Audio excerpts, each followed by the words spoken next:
Yes, I am 24 years old and my life is in shambles.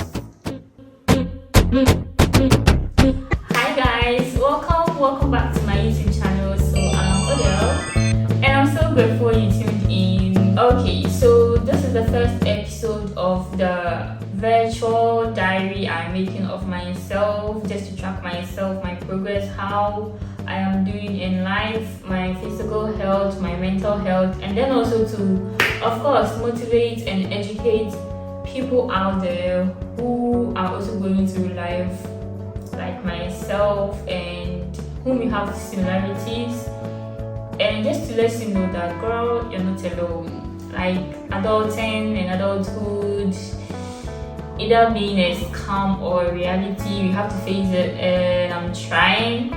And so I hope you're trying to. So this is going to be an interesting one. It's my first time actually, and I'm being brutally honest with myself, how I am doing and all that. I hope it really helps people out there. Honestly, like it would help me myself.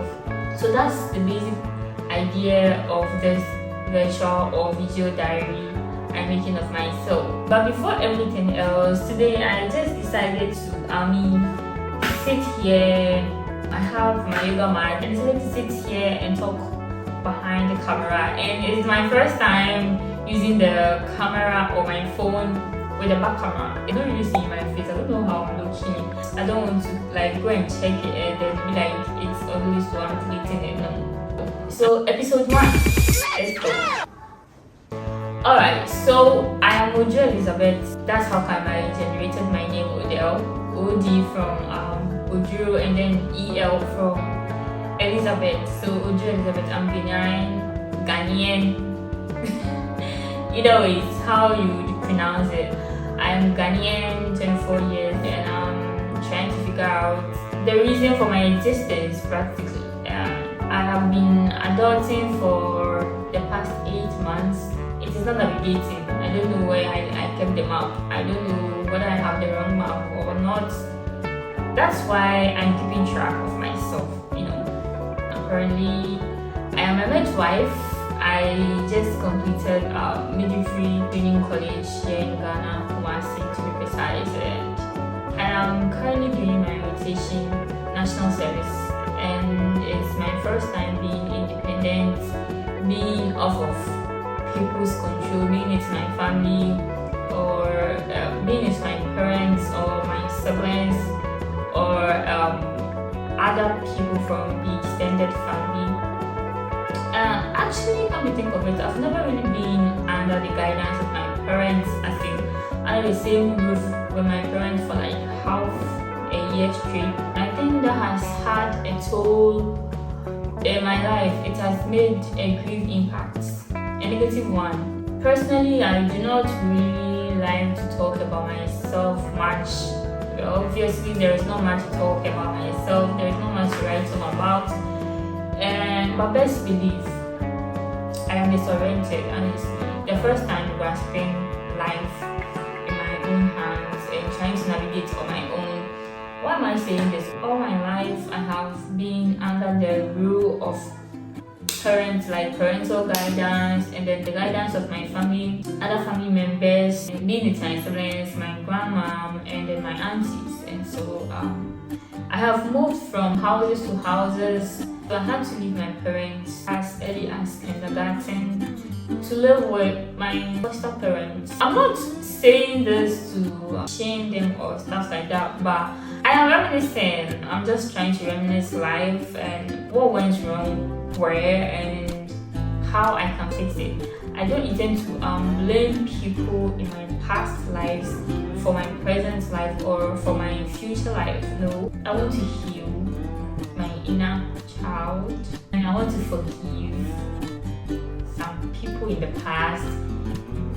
Some people can really hurt you and not even know that they hurt you. What they did hurt you, right?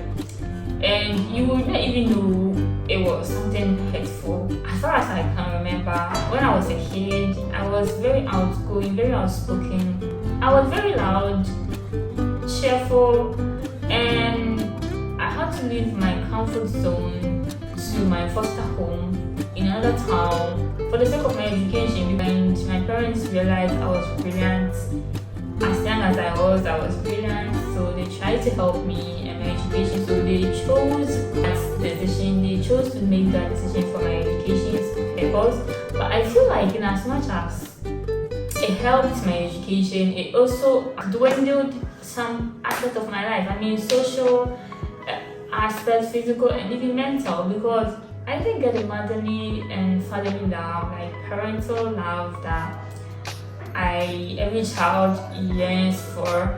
I had to always persevere. I mean, baby, I'll call you siadio. So your focus is always on the book. Sometimes when you see as a child, when you see how other parents in the same house are treating their child and how you don't get to enjoy or benefit from that love, I mean, I didn't know it was killing me. So fast forward 9 years old, I also had to, move from my foster home to my father's part of the family to stay with them. I don't know what really happened. What made my dad take me from my foster home to my auntie's place, and which was a very far distance. My parents barely visited me. But what I'm saying is,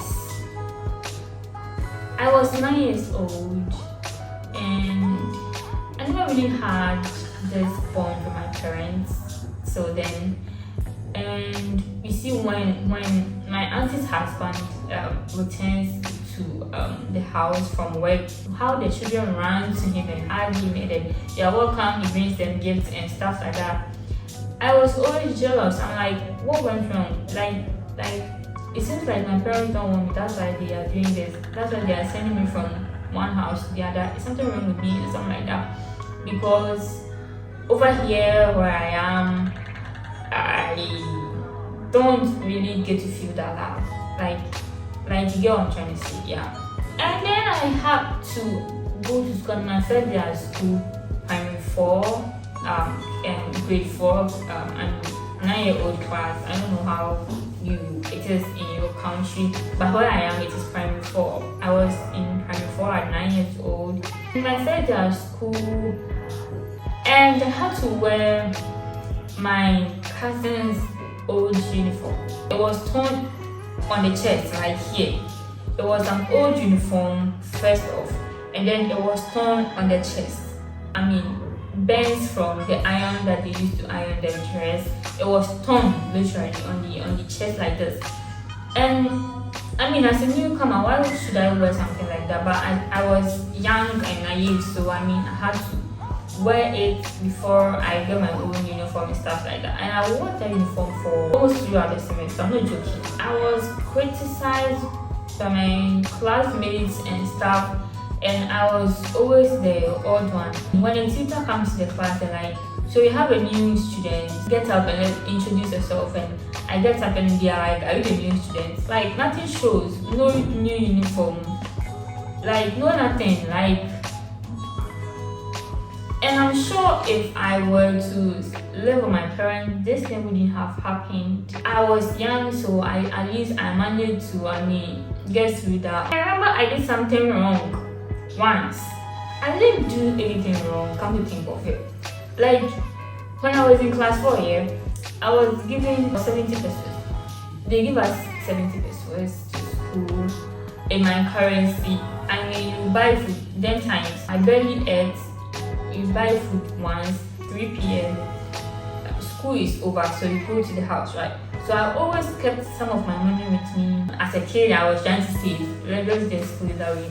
So I was saving my money, and my auntie got to know of it that I saved up some money, and she was like, oh, okay, so the money I give you is enough for you to keep some here. So I would deduct some from it.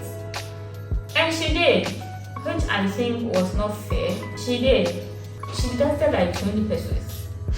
I'm not being childish right now, but I am sad. She deducted 20 pesos. You see, when you're around the house and you see coins, like pennies on the floor and on tables and stuff like that, you take them, right? So I did. I took some. I saw pennies on the tables and shelves, and I used to pick them. I didn't know They were using it to track me to know whether I was a thief or something. I think she based on that to take me to my grandmother's house, which was in the same town anyway. She said, she was like, you are a bad influence to my kids. You've been stealing money. Yo, I was not stealing money. I felt like I have gotten money on the floor or the table or something like that, because it was not money, it was pennies, like coins. And she sent me away to my grandma, and I had in my mind that nobody wants me. That's why she's sending me away, because I've already been sent away from one place to you, and now you are sending me away to my grandma's. Yeah, so she sent me away.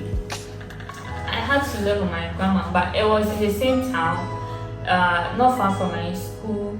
And when I was about 14 years old, going to 15 years, about to complete junior high school, and I had to change schools to complete my education. I don't know.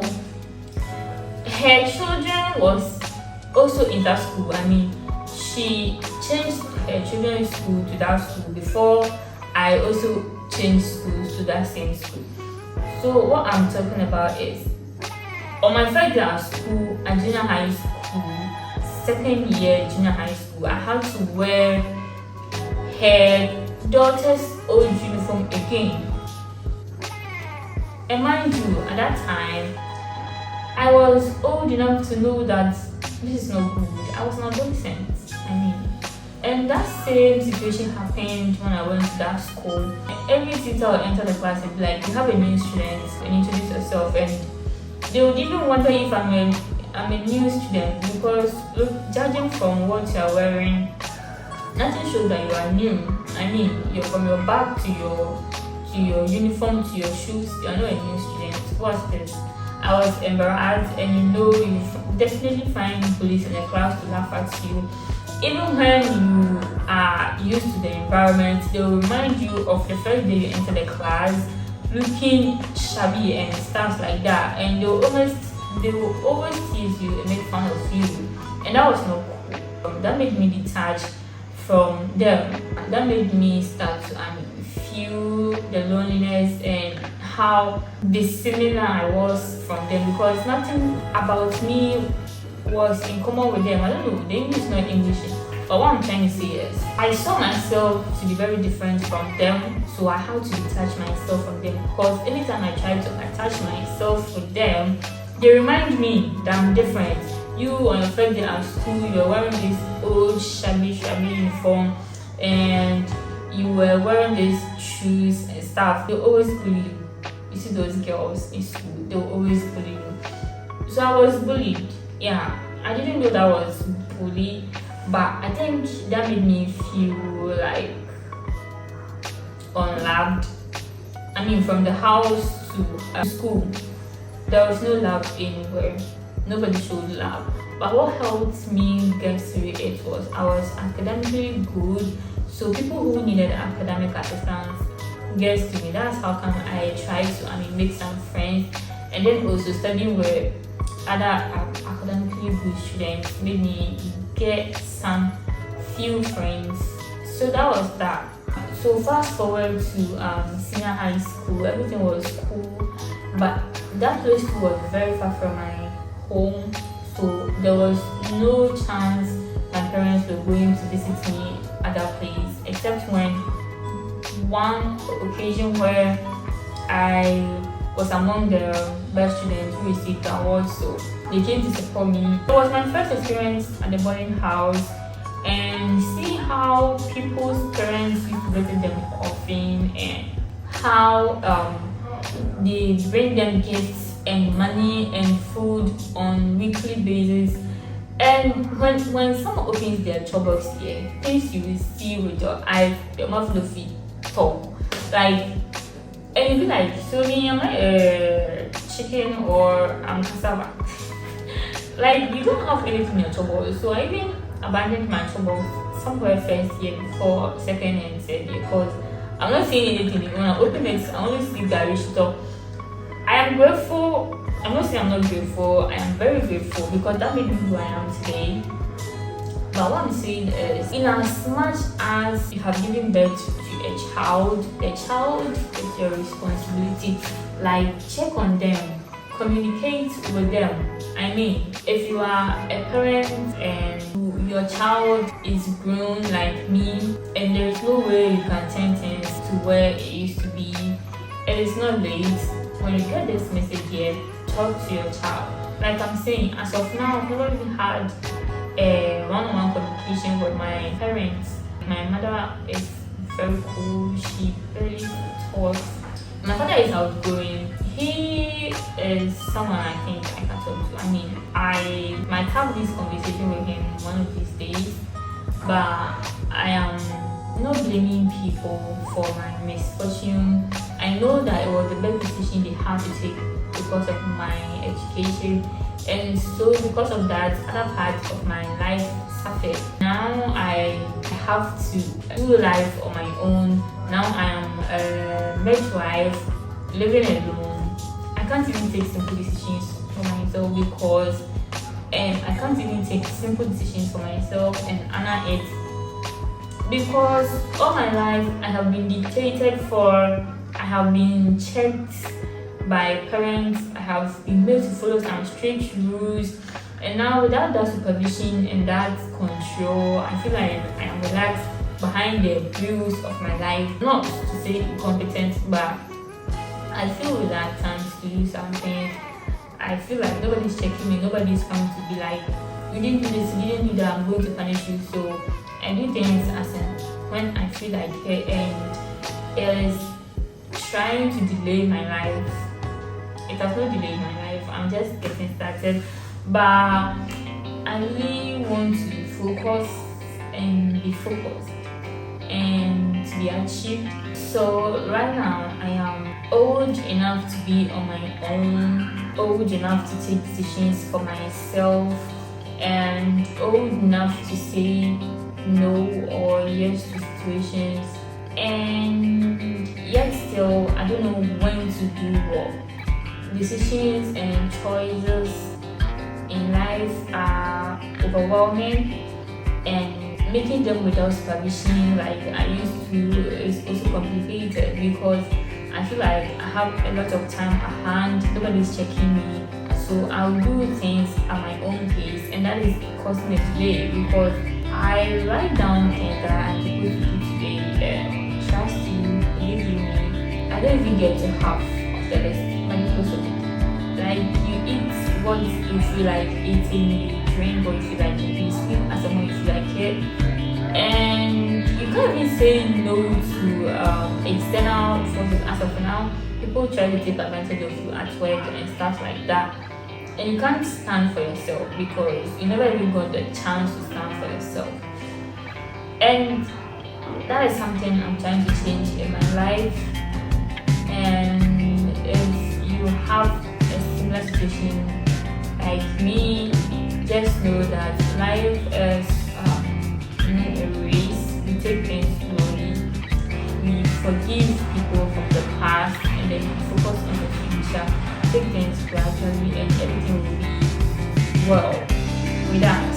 We'll be okay. We'll get through this. I mean, and so I'll leave my diary here as of now, and in my next video we'll talk about how I am planning to live this life without supervision, and how I'm planning to adult, level up, and then focus on my goals, and how I intend to achieve everything that I've set for myself. I really hope you really enjoyed this conversation today and everything about myself. I know it's boring, but I also hope it was very educative to you and informative. I hope it was of help. Thank you very much. If you've made it this far, I hope you liked and subscribed. We'll meet in the next video, but until then, adios.